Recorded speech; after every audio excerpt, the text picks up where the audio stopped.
રાજકોટના મેયર કુંભ પ્રવાસ વિવાદ મામલો કોંગ્રેસના કોર્પોરેટર વસરામ સગઠિયા દ્વારા પ્રતિક્રિયા ટાર્ગેટ કરવામાં આવ્યો હોવાનો મેયર દ્વારા આક્ષેપો કરવામાં આવ્યા છે। ભાજપના પાપ છાપરે ચડીને પોકારી રહ્યા છે। ભાગ બટાઈનો અંદરોઅંદરનો વિવાદ જાહેરમાં આવી રહ્યો છે। રાજકોટના મેયર મહિલા મેયર છે ત્યારે મેયર આજે આપવીતી મીડિયા સમક્ષ ઠાલવી હતી।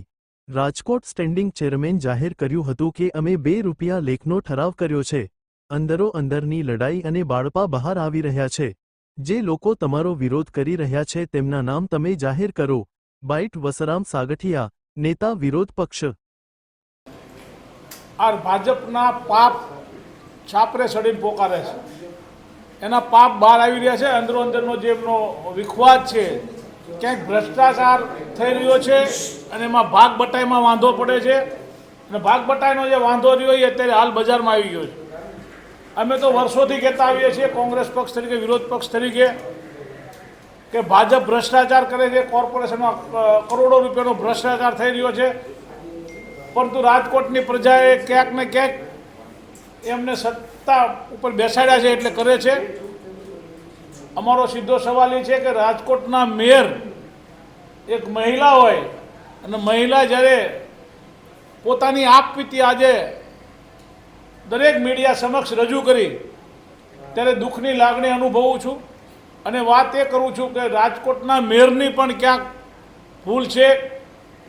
જે વસ્તુ ન થવી જોઈએ એ એમને કરેલી હતી। જે કપડાં સૂકવવા બાબતની એની વાત કરું છું તો એમાં પણ અમારો વિરોધ છે।